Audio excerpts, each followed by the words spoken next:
हरे कृष्णा। जगत गुरु शिल प्रभुपाद महाराज की जय।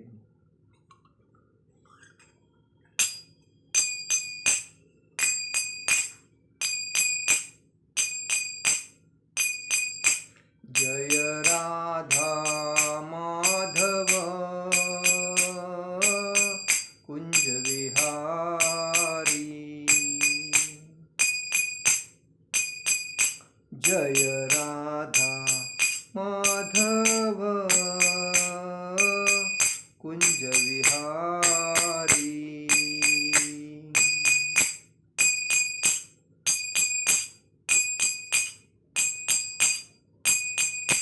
जय राधा माधव कुंज विहारी।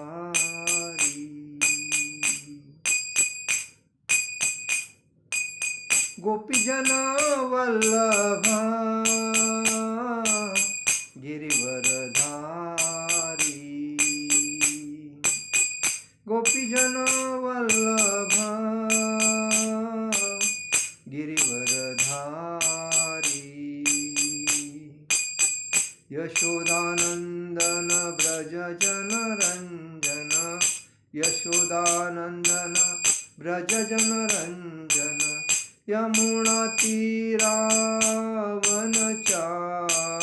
यमुना तीरावनचारी। जय राधा माधव कुंज विहारी। जय राधा माधव कुंज विहारी।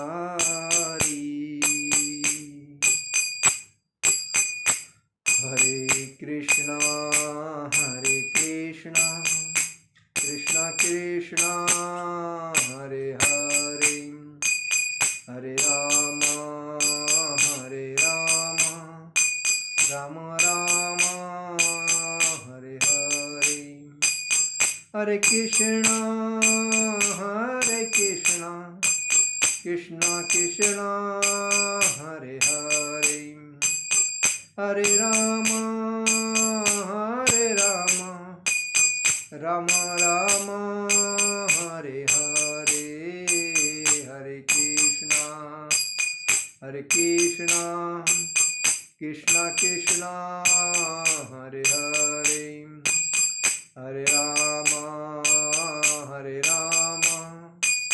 राम राम हरे हरे। हरे कृष्णा कृष्णा कृष्णा हरे हरे। हरे राम राम राम हरे हरे। हरे कृष्णा कृष्णा कृष्णा हरे हरे। हरे राम राम राम हरे हरे। जय ओम विष्णुवाद परमहंस परिव्राजकाचार्य अष्टोत्तरशत अभय चरणारविंद भक्ति वेदांत स्वामी शिल प्रभुपाद महाराज की जय। जय ओम विष्णुवाद परमहंस परिव्राजकाचार्य अष्टोत्तरशत शिल भक्ति सिद्धांत सरस्वती ठाकुर शिल प्रभुपाद महाराज की जय। अनंत कोटि वैष्णव वृंद की जय। नामाचार्य शिल हरिदास ठाकुर की जय। प्रेम से कहो श्री कृष्ण चैतन्य प्रभु नित्यानंद श्री अद्वैत गदाधर शिवासदि गौर भक्त वृंद की जय। श्री श्री राधा कृष्ण गोप गोपीनाथ श्याम कुंड राधा कुंड गिरि गोवर्धन की जय। मथुरा मथुरा वृंदावन धाम की जय। मायापुर नवदीप धाम की जय। द्वारका धाम की जय। गंगा माई की जय। यमुना माई की जय। अयोध्या धाम की जय। जगन्नाथपुरी धाम की जय। कुंभ मेला की जय। समवेद भक्त वृंद की जय। तुलसी महारानी की जय। भक्ति देवी की जय। हरिनाम संकीर्तन की जय। युगधर्म हरिनाम संकीर्तन की जय। पुरुषोत्तम क्षेत्र जगन्नाथपुरी धाम की जय। समवेद भक्त वृंद की जय। समवेत भक्त वृंद की जय, समवेत भक्त वृंद की जय, शिशि गुरु गौरांग की जय, निताय गौर प्रेमानंदे हरि हरि बोल। ओम अज्ञानतिमिरान्धस्य ज्ञानाञ्जनशलाकया चक्षुरुमिलितेन तस्मै श्रीगुरुवे नमः। श्रीचैतन्यमनोभीष्टं स्थापितं येन भूतले स्वयं रूपगदामह्यं ददाति स्वपदान्तिकं। वन्देऽहं श्रीगुरु श्रीयुतपदकमलं श्रीगुरुवैष्णवांच श्रीरूपं साग्रजातं सहगण रघुनाथामतं तं सजीवम् साद्वैतं सावधूतं परिजनसहितं कृष्ण चैतन्य देवं श्री राधा कृष्ण पादान सहगण ललिता श्री विशाखान्वितांच। हे कृष्ण करुणा सिंधु दीनबंधु जगतपते गोपेश गोपिका कांत राधा कांत नमोस्तुते। तप्त कांचन गौरांगी राधे वृंदावनेश्वरी विशुभानुसुते देवी प्रणमामि हरिप्रिय वाञ्छाकल्पतरुभ्यश्च कृपा सिन्धुवे भव च पतितानां पावनेभ्यो वैष्णवेभ्यो नमो नमः। नमो ब्राह्मण देवाय गो ब्राह्मण हिताय च जगदीताय कृष्णाय गोविंदाय नमो नमः। ओम नमो भगवते वासुदेवाय, ओम नमो भगवते वासुदेवाय, ओम नमो भगवते वासुदेवाय। जलमध्यस्य त्वद्वयादितर तच्छाश्वे विज्ञ स्वराट तेने ब्रह्महृदयाय आदि कवये मोहन्ते सुरया। तेजो वारी मुदा यथा विनिमयो यत्र निसर्गो मुषां धामना स्वेन सदा निरस्तक्वक सत्यपरधीमहि। गुरुवे गौरचन्द्राय राधिकाय तदालये कृष्णाय कृष्णभक्ताय तदभक्ताय नमो नमः। ओम नमो भगवते वासुदेवाय। आज हम लोग चर्चा करेंगे वर्णाश्रम धर्म। वर्णाश्रम धर्म जो हम लोग बोलते हैं, अरे हम वर्णाश्रम धर्म, हमारा जो हिंदू जो है नाम सनातन वर्णाश्रम धर्म, ये मुख्य नाम है हमारा। लेकिन हमें सनातन हिंदू धर्म हिंदू धर्म हिंदू धर्म करके पूछा, तो हिंदू जो हमारे नाम जो पड़ा है, मुसलमानों ने सिंधु नदी के नाम से दिया हुआ हिंदू नाम है। ये कितने लोगों को मालूम भी नहीं। हम हिंदू, हमें हिंदू होने का गर्व है, ऐसा लोग बोलते हैं। लेकिन हमारा मुख्य जो धर्म है सनातन, मतलब जो उसको कोई ये अंत नहीं, सनातन जब से निकला है तब से सनातन वर्णाश्रम धर्म ये हमारा मुख्य धर्म है। इस वर्णाश्रम धर्म में क्या है, इसमें 4 आश्रम है, ब्राह्मण, क्षत्रिय, वैश्य और शूद्र, ये 4 आश्रम है। ब्राह्मण का क्या काम है, क्षत्रिय का क्या काम है, वैश्य का क्या काम है और शूद्र का क्या काम है, उसके ऊपर ये वर्णाश्रम रखा है। 4 आश्रम के ऊपर जो ब्राह्मण जो आश्रम है ये बौद्धिक मतलब ज्ञानी आश्रम, लोगों को आध्यात्मिकता ज्ञान समाज में प्रत्येक घर को जाके देना है, भगवान के बारे में प्रचार करना है। ये बौद्धिक ज्ञान का जो आश्रम है इसको बोलते हैं ब्राह्मण। उसके बाद शासक शासक म्हणजे संरक्षक, जैसा सरकार संरक्षण करता है जनता का, जो क्षत्रिय होता है वही शासक। जैसा कि पुलिस, मिलिट्री, ये जो नेवी वगैरह जो लोग होते हैं, वो नेवी जो होती है वो समुंदर में समुंदर से जनता की सेवा करती है। सैनिक मिलिट्री जो होती है वो बॉर्डर में देश के रह के जनता की सेवा करती है, बराबर। पुलिस जो होती है वो समाज में रह के जनता की सेवा करती है। जो क्षत्रिय है, जो अपनी जान खतरे में डालकर जनता की सेवा करते हैं या अपने घर वालों की सेवा करते हैं, लड़ते लड़ते मरने वाला और भक्ति करते करते मरने वाला, ये दोनों जो वर्ग है, दोनों जो श्रेष्ठ है, सबसे श्रेष्ठ है, ये धाम में जाते हैं। जो जैसा कि भक्ति करते करते भगवान का मुंह से नाम निकलते अगर उसका शरीर छूट जाता है तो वो भगवान के धाम में ही जाएगा, उसको जन्म नहीं है। वो वैष्णव भागवत धाम में पहुंचेगा, गोलोक वृंदावन में भगवान के नित्य लीला में प्रवेश करेगा। और जो सैनिक देश की रक्षा कर रहा है और वो रक्षा करते करते अगर वो शहीद होता है तो उसको धाम प्राप्त होता है, क्योंकि वो संरक्षण करना है। इसलिए ये दो वर्ग है, जो भक्ति और ये ब्राह्मण और क्षत्रिय, ये सबसे श्रेष्ठ वर्ग है। जे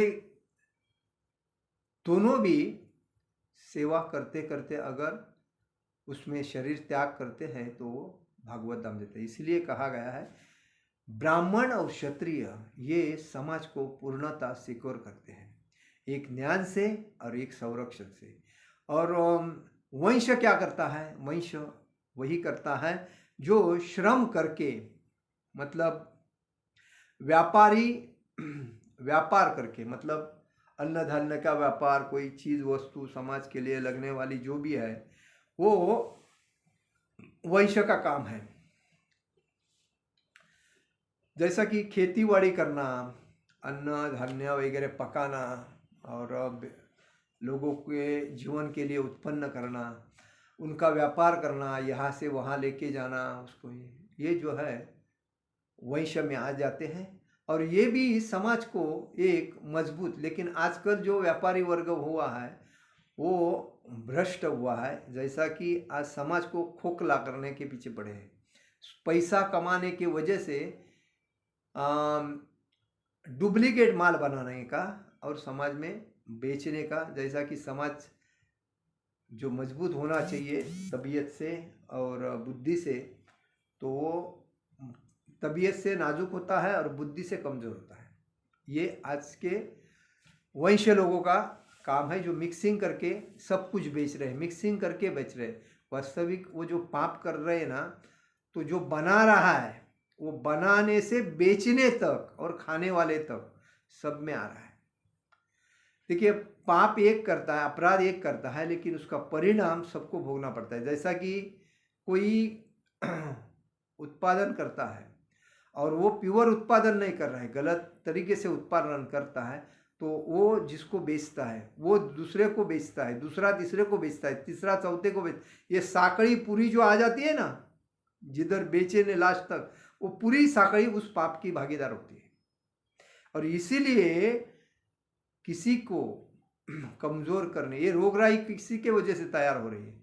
ये अन्न फूड जो है, जैसा कि बना के बेच रहे हैं, उसी के वजह से लोगों की तबीयत खराब हो रही है। अगर प्योर देखिए, गाय का दूध, हम लोग गाय का जो दूध पीते थे बचपन में, उसकी मलाई, इसकी खुशबू से ही पेट आधा भर जाता था। और उसका अभी भी कोई भी गाय का प्योर दूध अगर मिलता है ना, तो उस व्यक्ति की शरीर यष्टि और बुद्धि यष्टि मतलब इतनी तेज हो जाती है, क्योंकि गाय का दूध सबसे श्रेष्ठ दूध है, उसके पीछे सबके दूध है। और तबीयत के लिए गधी का दूध तबीयत मजबूत है, गधी का, बकरी का, ये तबीयत सुधारने के लिए, जो जिसके रोग शरीर में ज़्यादा है, वो त्रस्त है, उसने गधी का दूध पीना चाहिए एक गिलास डेली। अगर डेली एक गिलास दूध पीता है ना गधी का, तो उसके रोग तो निकल जाएंगे, क्योंकि वो दूध कम से कम बहुत महंगा है, 10,000 रुपया लीटर ऐसा कुछ है।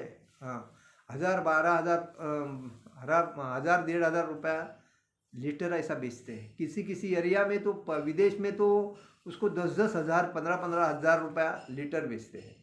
किसका? गधी का दूध। तो गधी का दूध जो ज़्यादा बीमारी से ग्रस्त है शरीर में, उसको पिलाना चाहिए। बकरी का दूध मजबूत होता है। तो ये जो उसके पास ऊंट का दूध होता है वो मजबूत होता है। तो ये जो दूध हम पीते हैं, तो इसमें सबसे श्रेष्ठ माँ का दूध कहा गया है। जब बच्चा पैदा होता है माँ के कोख से, तब उसको अगर माँ का दूध नहीं मिलेगा ना, तो वो सुकड़ा हो जाएगा। लेकिन जब वो माँ का दूध पीता है तो एक डेढ़ 2 महीने 2-3 महीने में देखो कैसा मजबूत होता है। जैसा गाय का बच्चा पैदा होता है तभी एकदम बारीक होता है, लेकिन जब दूध पीने लग गया मजबूत होता है। और वही गाय, वही माता हमें समाज में सर उठा के जीने को लगा सिखाती है, क्योंकि उसका हम दूध पीते हैं। और इसका, वो गाय का रक्षण करना हमारा जन्म सिद्ध हक है। लेकिन आज कोई असुर लोग, जो राक्षसी लोग, युक्ति के लोग जो होते हैं, वो उसको एक साइड में जाके मतलब कोई जिधर नहीं, ऐसे जंगल में जाके उसको काट के अपना उसको भक्षण करते हैं, मतलब ये रानटी लोग। तो इसी वजह से हमें याद रखना चाहिए, ऐसा जब कोई आ जाता है तो उसको छोड़ना नहीं चाहिए, क्योंकि उसको पुलिस के हवाले करना चाहिए क्योंकि वो गलत है, एकदम अपराध है। गाय हमारी माता है, माँ जैसी है, वो हमें दूध देती है, और उसी के दूध की वजह से हम समाज में मजबूत हो रहे हैं। हर चीज़ में दूध की अपेक्षा होती है।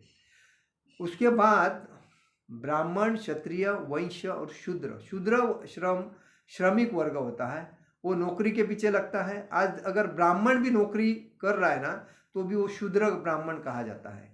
क्षत्रिय भी अगर नौकरी कर रहा है तो भी वो शूद्र में आता है। नौकरी का काम जो करता है वो नौकर वर्ग होता है, मालिक के अंडर में नौकर का काम करता है, श्रमिक वर्ग होता है।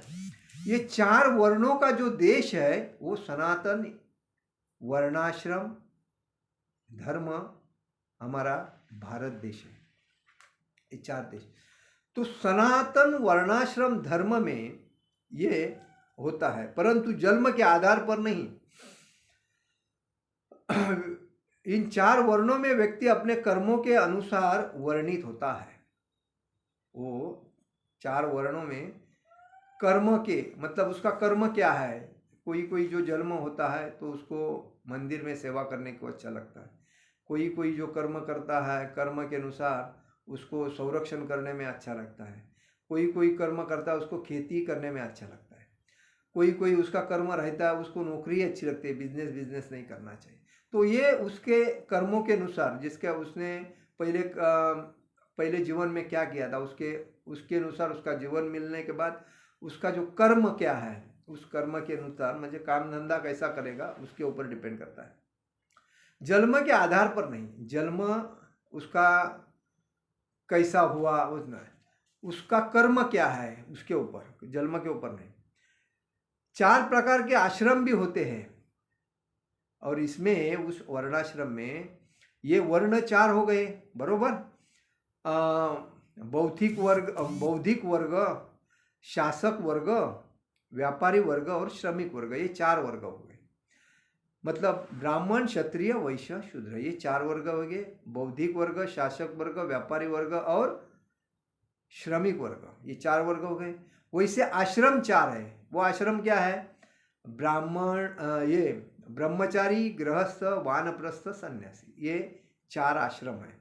उसमें जो 4 आश्रम है उसमें ब्रह्मचारी आश्रम है, गृहस्थ आश्रम है, वानप्रस्थ आश्रम है और सन्यास आश्रम है। मानव समाज में इन विभाजनों की आवश्यकता है, अन्यथा सामाजिक व्यवस्था प्रगति नहीं कर पाएगी। साजिक है। जो ब्राह्मण होता है, ब्रह्मचारी जो होता है, वो ब्रह्मचारी का पालन पूर्ण रूप से भी कर सकता है। अगर उसको लगता है कि मुझे अभी ब्रह्मचारी का पालन कम करके गृहस्थ में जाना है, तो वो गुरु के आदेश से गृहस्थ बन सकता है। और उसके बाद उसके 50 उम्र के बाद वो वानप्रस्थ में जा सकता है। और 50 के बाद 75 तक वानप्रस्थ रह के 75 से 100 तक, आदमी का जीवन 100 साल है, 100 तक वो संन्यास ग्रहण कर सकता है। तो इसमें कहा गया है कि सामाजिक व्यवस्था की प्रगति होने के लिए ये आश्रम महत्व के हैं। वर्गों का उद्देश्य भगवान को प्रसन्न करना है। ये जो वर्ग है, बौद्धिक, शासक, व्यापारी और श्रमिक, इनका भगवान को प्रसन्न करना ही है। ब्रह्मचारी, गृहस्थ, वानप्रस्थ, सन्यासी, ये 4 भी आश्रम है, भगवान के प्रति भगवान को प्रसन्न करना है। मानव समाज की यह व्यवस्था वर्णाश्रम धर्म कहलाती है। मतलब 4 वर्ण 4 आश्रम, बरोबर, यही वर्णाश्रम धर्म कहलाते हैं, जो सभ्य जीवन के लिए बहुत ही प्राकृतिक है। और इसीलिए जो जीवन जीना है तो इसके अनुसार जो जीवन जीता है उसका जीवन सुखमय होता है, संपन्नमय होता है, आनंदमय होता है। वर्णाश्रम व्यवस्था का निर्माण भगवान साक्षात्कार हेतु सुविधा प्रदान करने के लिए किया गया है। वर्णाश्रम जो ये है, आश्रम और वर्ग, इस वर्ग का निर्माण क्यों किया गया है कि जीवन सुखमय जीने के लिए। लेकिन हम जीवन दुखमय क्यों जी रहे हैं? क्योंकि हमें इसका पता नहीं। हमारा क्या है काम, हमको क्या करना है। ब्राह्मण शूद्र का काम कर रहा है, शूद्र ब्राह्मण का काम कर रहा है, क्षत्रिय शूद्र का काम कर रहा है, शूद्र क्षत्रिय का काम कर रहा है,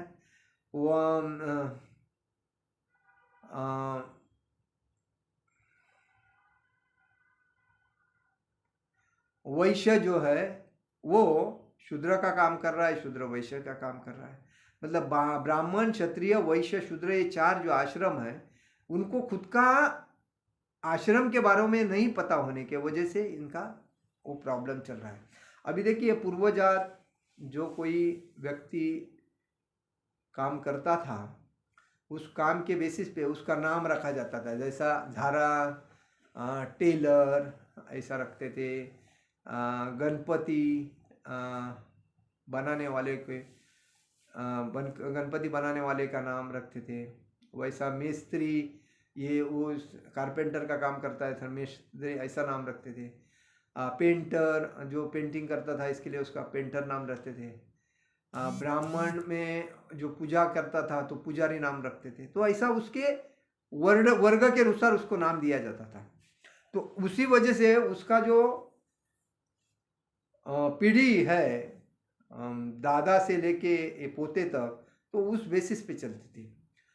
लेकिन अभी लोग अपने ज़्यादा करके लोग स्वार्थ के पीछे पड़ने के वजह से, जो ज्ञानी लोग रहते हैं वो गांव में रह के खेतीबाड़ी करके अपना पैसा कमाते हैं। लेकिन जो अति ज्ञानी हो जाते हैं ना, तो खुद को एक बड़ा आदमी बनाने के लिए शहर में जाते हैं, और शहर में जाते हैं और बाद में उधर ठोकर खा खा के वापस गांव में आते हैं। ऐसे लोग बहुत हैं।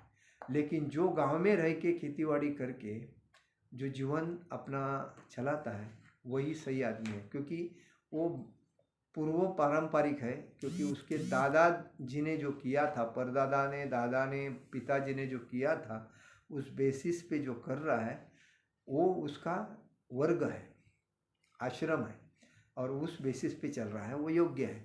लेकिन जो शहर में जाके बड़प्पन करके जो बिजनेस करना, जॉब करना और प्रसिद्धि के झोंक में आना, ये जो कर रहे हैं, ये उसको बाद में तकलीफ देता है। आज कितने लोग ऐसे हैं कि गांव से शहर में आए, शहर में पैसा कमाया, बाद में गांव में जाने का नाम ही नहीं। कितने लोग ऐसे हैं कि गांव में रहते हैं, शहर में आते हैं, पैसा कमाते हैं, वापस गांव में जाते हैं, गांव को डेवलप करके खाली पेट भरने के लिए शहर में आते हैं, बाद में वो गांव में डेवलप करते हैं। तो गांव को जो डेवलप करता है वही सही होता है। लेकिन कोई कोई गांव में ऐसे भी लोग हैं कि गांव को डेवलप करके उधर जाते भी नहीं, ऐसे भी है। कोई कोई गांव में घर बांध के रखते हैं, साल में एक बार जाते हैं, मतलब साफ सफाई करने के लिए। 8-15 दिन रह गए, वापिस शहर में आ गए। तो फायदा क्या है इसका? अगर करना है तो अपने को परमानेंटली रहने के लिए, और परमानेंट हम रह सकते ऐसी चीज़ में करना जरूरी। तो यही बात है।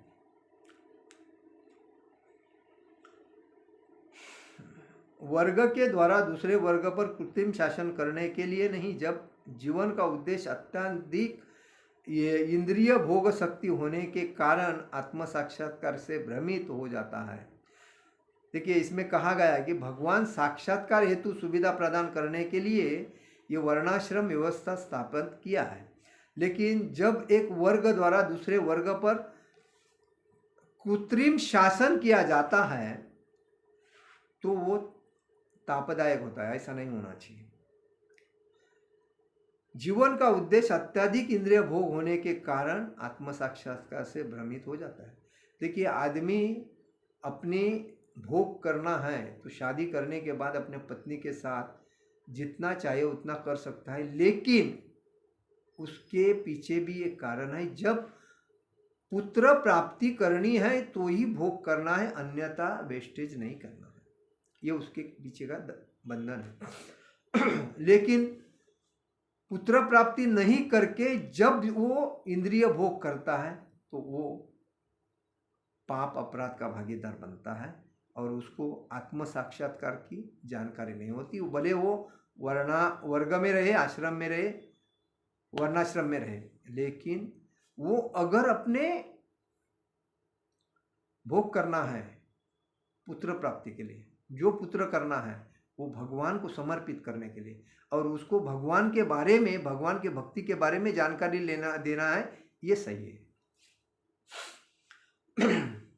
तो वर्णाश्रम का उपयोग लालची उच्च वर्गीयों द्वारा कमजोर निचले वर्ग के सदस्यों पर शासन करने के लिए किया जाता है। और जब ऐसी मनोवृत्ति हो जाती है तभी ये लोग जो एक दूसरे के ऊपर दबाव डालते हैं, एक दूसरे के ऊपर अहंकार करते हैं, एक दूसरे के ऊपर तकलीफ करते हैं, तो उसका असर ये होता है, क्योंकि वो इंद्रिय भोग उच्च जास्ती जास्त करके उनका जो मनस्थिति है स्थिर नहीं होती है और चंचल हो जाती है, क्योंकि ये अपने इसके आचरण के विरोध में चलते हैं। कलयुग या विवादों के युग में अभी से ही यह कृत्रिम शासन स्थापित हो चुका है। मतलब हम दूसरे के ऊपर जोर जबरदस्ती करने, दबाव डाल के काम करने। अभी देखिए, कोई कंपनी में जो काम करते हैं उनके ऊपर कितना दबाव रहता है, नहीं ये आज के दिन होना ही चाहिए, इसको आज पूरा करना ही चाहिए, या आज जाना ही चाहिए, कितना दबाव, एक महीने में इतना टारगेट पूरा होना ही चाहिए, अगर नहीं होता है तो दूसरे महीने में तुम्हारे पास रिजाइन लेटर आएगा। वो बेचारा रात को सोता भी नहीं, सो नींद नहीं आती है, इसके लिए वो नशा करता है।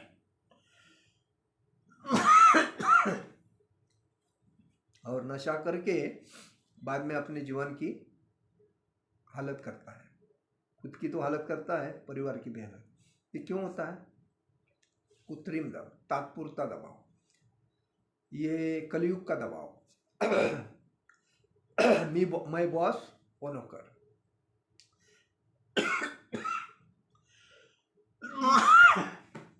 और इसी वजह से एक दूसरे के ऊपर बाद में लोग गुस्सा करते हैं, और गुस्सा करने के बाद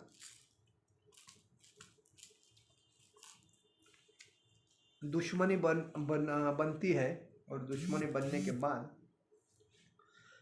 एक दूसरे को विरोधक हो जाते हैं। सभी व्यक्तिगणों को इसका बोध होना चाहिए कि इन वर्णों एवं आश्रमों के उद्देश्य निर्विघ्न सामाजिक लेन देन एवं उच्च विचार सहित आत्म साक्षात्कार ही है और कुछ भी नहीं।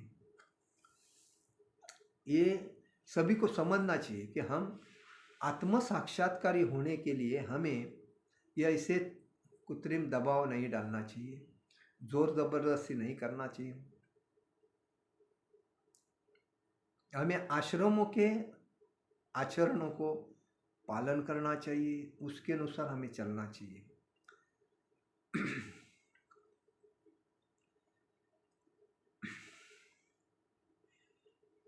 वर्णाश्रम धर्म की सर्वोच्च सिद्धि है सहयोग पूर्वक श्री भगवान की संतुष्टि के लिए कार्य करना।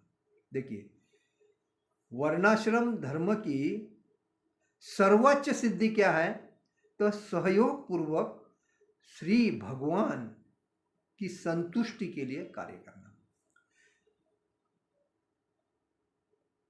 सहयोग पूर्वक मतलब पहले जमाने में किसी का अगर घर बांधने का होता था तो एक दूसरे को मदद करते थे, खाली वो खाने के लिए मिला तो बस हो गया, बाकी पैसे की अपेक्षा नहीं करते। अभी पैसा मुझे कितना मिलेगा ये पहला बोलो, खाने का तो छोड़ दो, खाना तो ये पहला ये होता था कि सहयोग पूर्वक, सहयोग किसको बोलते हैं, तो एक दूसरे को सहाय्य करने का जो काम था वो पहले जमाने में होता था। आज तो कोई तबीयत किसकी बिगड़ गई तो देखने को भी नहीं जाते। कोई शरीर छोड़ के अगर जा रहा है इस दुनिया से, उसको अपने इतने साल से एक दूसरे को पहचान रहे हैं, एक दूसरे को जानते थे, तो वो जा रहा है तो उसको छोड़ने के लिए भी इनके पास टाइम नहीं रहता है। इतने स्वार्थ हो गए लोग कि लोगों को ठिकाना ही नहीं है कि हम लोग किस कौन से युग में जी रहे। इतना कलयुग में आदमी मतलब बिजी हो गया, कहने का मतलब है जब स्वार्थ होता है, कोई काम होता है, कोई कुछ अपने को चाहिए, तो आदमी हाथ का काम बाजू में छोड़ के पहला उसको पकड़ने के लिए जाता है। अपना स्वार्थ हो गया तो छोड़ दिया, दूसरे को पकड़ा। इतना आदमी स्वार्थ हो गया, और इसीलिए जो सहयोग पूर्वक जो आश्रित जो कर्तव्य है ये हम भूल गए, और इसीलिए हम ना भगवान की भक्ति करते हैं ना भगवान को याद करते हैं। खाली जब हमारे ऊपर संकट आ जाता है, तकलीफ हो जाती है, तभी भगवान की याद आती है, और तभी उसके पहले भगवान की याद नहीं आती है। तो ये कहा गया है। तो वर्णाश्रम धर्म का सर्वोच्च सिद्धि क्या है, तो सहयोग पूर्वक एक दूसरे को सहकार्य करके भगवान के संतुष्टि के लिए कार्य करना, ये सर्वोच्च सिद्धि है। विष्णु पुराण में भी संस्तुत किया गया है कि व्यावसायिक कर्तव्य जो कि वर्णाश्रम धर्म के नाम से जाने जाते हैं, भौतिक एवं आध्यात्मिक जीवन के 4 खंडों में प्रयुक्त होते हैं, जो ब्राह्मण, क्षत्रिय, वैश्य और शूद्र, और साथ ही ब्रह्मचारी, गृहस्थ, वानप्रस्थ, सन्यासी। अगर कोई वर्णाश्रम का अनुसार करता है बिना किसी भौतिक इच्छा के, तब वह स्वतः ही संतुष्ट को प्राप्त होगा। अपने धर्म का पालन करने का अर्थ है जीवन का अंतिम लक्ष्य श्री भगवान की भक्तिमय सेवा में संलग्न होना। मतलब देखो, अभी 4 आश्रम जो दिए हैं, ब्रह्मचारी, गृहस्थ, वानप्रस्थ, सन्यासी। ब्रह्मचारी का मतलब है 1 से 25 साल के अंदर शादी करना, ब्रह्मचारी बरोबर जीवन। 25 से 50 साल तक गृहस्थ जीवन निभाना, 50 साल से 75 साल तक वानप्रस्थ में जीवन जीना, और 75 से 100 साल तक संन्यास ग्रहण करना। और जब ये 4 आश्रम हम तंतोतंत पालन करके जीवन को आनंद लेते हैं, तभी हम भगवान की सर्वोच्च सिद्धि प्राप्त करते हैं, जो सहकार्य पूर्वक भगवान के धाम पहुंचना। तो ये वर्णाश्रम का मुख्य उद्देश्य है। लेकिन आज कहाँ है, किसको बोला सन्यास, अरे ब्रह्मचारी को बोला, अरे बाबा ब्रह्मचारी का तुमने पालन किया है, सैपरॉन पहना है, तो तुम्हारा उद्देश्य क्या है, सन्यासी होना है या गृहस्थ होना है, किधर उद्देश्य है। तो उसको कॉन्फिडेंसली बोलना आना चाहिए, मेरा उद्देश्य है संन्यास ग्रहण करना, क्योंकि मैंने ब्रह्मचारी का पालन किया है, मेरे जीवन को नीचे ना लाना है, ऊपर लेके जाना है। जब ब्रह्मचारी अपने विचारों से आगे जाता है और वो संन्यास ग्रहण करने के लिए एकनिष्ठ होता है, तो वो ब्रह्मचारी है और वो सन्यासी है मुख्य। लेकिन जो ब्रह्मचारी बनकर 18 साल से या 15 साल से लेके 25 साल तक, 30 साल तक ब्रह्मचारी रहने के बाद वापिस गृहस्थ में जाता है, और गृहस्थ बनने के बाद वापिस उसका बोझ वगैरह उठा के वापिस वानप्रस्थ में आता है, वानप्रस्थ में आने के बाद वापिस संन्यास में जाता है।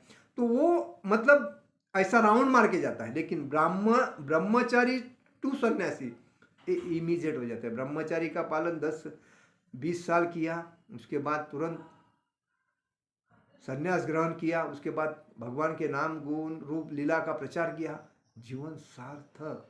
और जीवन का मुख्य उद्देश्य यही है, 4 आश्रम वर्णाश्रमों का पालन करना। ब्रह्मचारी, गृहस्थ, वानप्रस्थ, सन्यासी, ये 4 आश्रम, जैसा कि प्रभुपाद जी ने ब्रह्मचारी, गृहस्थ, वानप्रस्थ, गृहस्थ आश्रम पूरा छोड़ के वानप्रस्थ प्रस्तावित किया। वानप्रस्थ में अपने गुरु के आदेश को लेकर पूर्णता प्रचार किया, उसके बाद संन्यास ग्रहण किया और संन्यास ग्रहण करके पूरे विदेश में जाके पूर्णता भक्ति का प्रचार करके आज हम लोग उसी बेस पे, उसी प्लेटफॉर्म पे बैठ के हम लोग भगवान के प्रचार का कार्य करते हैं। तो हमारे लिए इतनी मूल्यवान चीज़ प्रभुपाद जी छोड़ के गए, तो हमारा जन्म सिद्ध हक बनता है कि इस चीज़ को हमें एक दिन वेस्टेज गंवाना नहीं चाहिए, सातत्य से उसका प्रचार करना चाहिए और प्रभुपाद को थोड़ा सा हमारा एक कण के जैसा सहकार्य देना जरूरी है।